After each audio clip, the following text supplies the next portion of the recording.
Patrick Kingsley, New York Times. Thank you for this press briefing.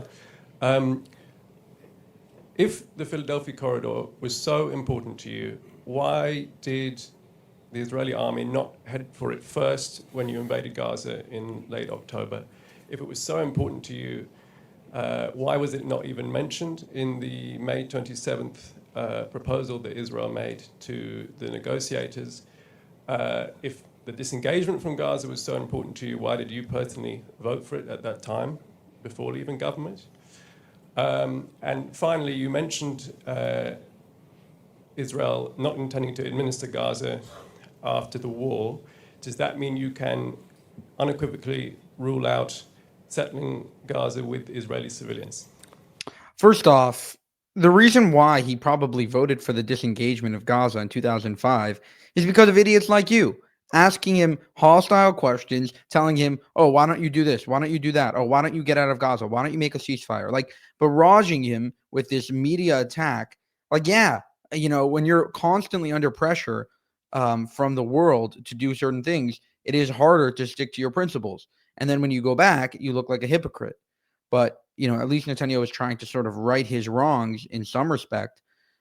Again, I'm still not so much of a fan of Netanyahu because I think that he enabled terrorism a little bit, but he is trying to right his wrongs 100,000%. And let's see how he responds. I don't have my pen here, so if you can give me a pen, I'll write down all these questions. Thank you. Thank you. Thank you.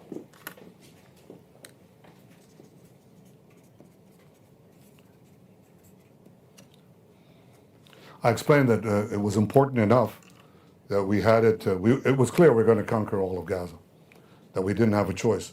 But the sequencing, and I won't get into the military consideration, which the cabinet accepted in this case. We were uniform on that. We didn't know when we go in what exactly would happen. We knew there was a vortex, a main nerve center in Gaza City, around the Shifa Hospital and elsewhere. And this was the progression that was there, was supposed to continue with one fell swoop. We had a lot of obstacles to get down to Rafah in the Philadelphia corridor. Took us about 3 months, but the idea was to do it very fast, and we did it. Now, once we've done it, obviously we're going to keep it. You ask why, if it was so important for you, did you vote for the disengagement? Number one, I voted in the Knesset. I was finance minister. I wanted to do some important reforms that revolutionize the Israeli economy. You can see it in the skyline of Tel Aviv and Israel's other cities. Basically a free market reforms. And I was caught in a quandary because I wanted to complete those reforms, but I knew that once the government actually votes to tear out the communities and to get out, that's it. My reforms would be stymied. Israel would not become the technological and economic powerhouse that it became. So the question was, and the government didn't quite do this. They were careful. The government in which I was a part, they basically said, okay, we haven't decided yet on whether we leave.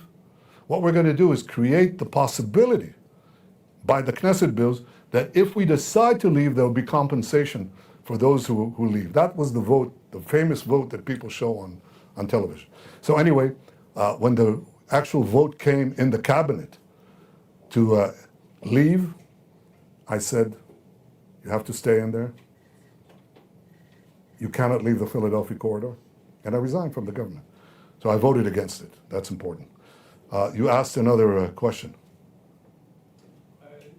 Why wasn't it even mentioned in the 27th of May proposal of the Philadelphia corridor? And secondly, can you rule out resettling Israeli civilians in Gaza after the war? Well, the May 27th Israeli proposal, the May 27th American proposal, said that did not contradict in any way our going into the Rafah crossing. We talked with the Americans. We said in a number of conversations we have to deal with the southern barrier. Otherwise, we're not going to be able to deal with it. But it doesn't contradict. There's no contradiction between that and the May 27th proposal.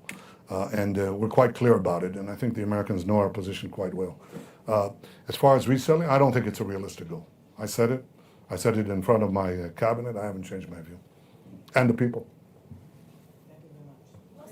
Thank you. Thank you.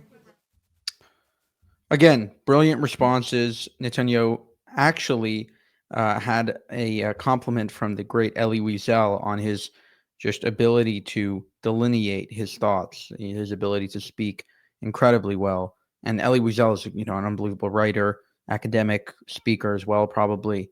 But Netanyahu, his UN speeches, whenever he's dealing with the press, across the board, has always shown that he can just deliver words in probably one of the most eloquent ways, throughout the world, to be honest.